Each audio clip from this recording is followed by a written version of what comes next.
Hey guys, what's up? Hey guys. Hey guys. Hey guys. What's up mga chong, mga mukhang chongo.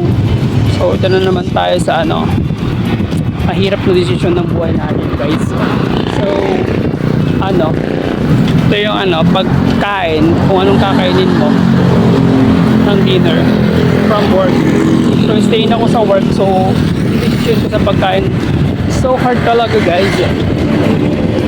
Yeah.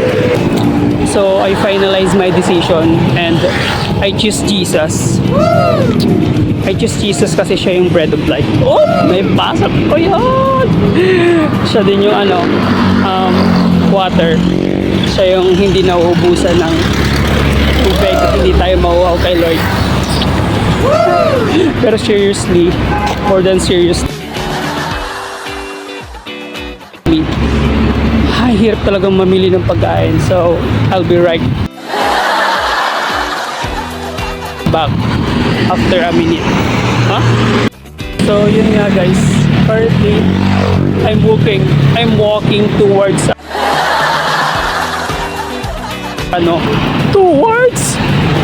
I'm walking nag-English. So yun I'm walking alone towards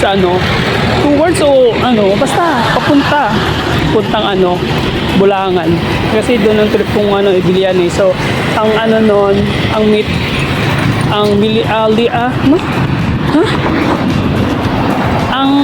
parang yung meter layo, basta comment section i-comment nyo kung ano ibig sabihin yung pag sinusukat yung layo ng lugar. So yun, ang niya is 120 na lakad. Wala akong kasama ngayon, hindi ko in-invite. Hindi ko in-invites. Invites ba talaga? Hindi ko sinama si Kuya Renato kasi nag-inarte siya. So burger na lang daw yung kakainin niya tas kape. So comment down below kung pwede ba yung combination na yung burger at kape. Yun na daw dinner niya. So ako naman kasi gusto ko ng heavy dinner. Heavy? So yun, gusto ko ng heavy dinner. So lalampas tayong McDo kasi kung wala tayong budget. May aso. Buti na lang nakatali. Oh my. I'll be right back guys.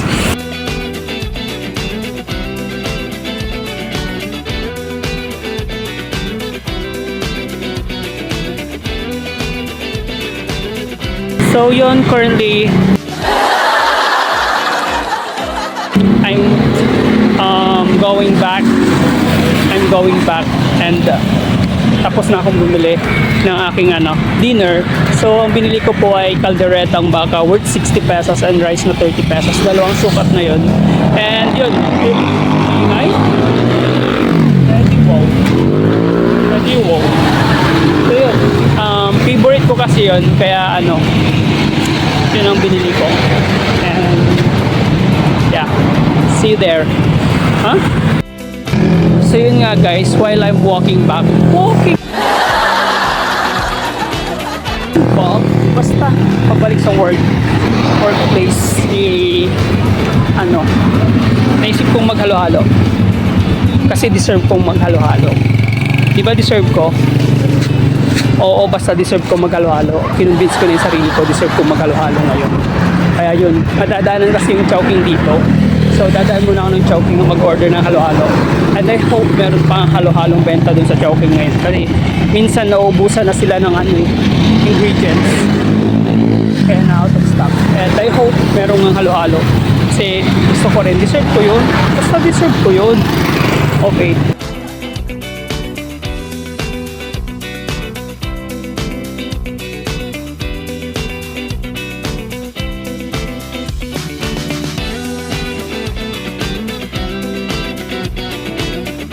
So luckily, meron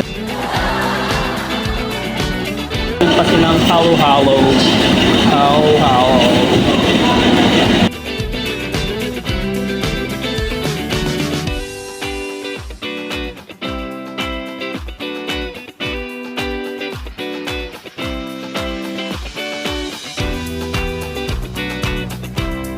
Manifesting. Walang araw mabibili ko rin yung tamang camera para maliwanag ng gabi. Kuha dito, dilim mo. Basta makakabili ako ng phone na maliwanag yung Ano ba yan? Kotse. Phone muna. Huwag muna kotse. So yun, bigla may humintong jeep sa tapat ko.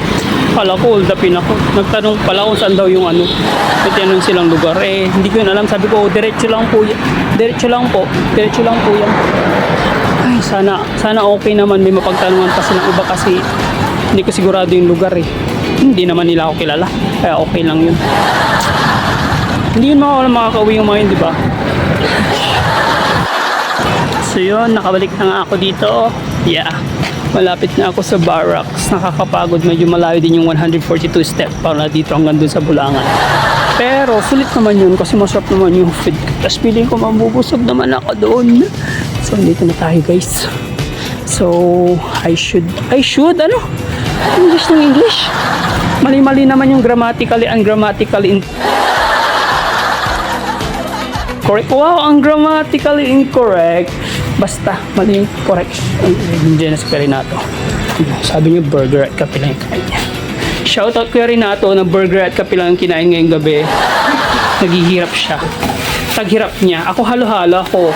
May halo-halo ako. Tapos meron din akong kaldereta. Siya naghihirap. So guys, kakain na ako guys. Bye!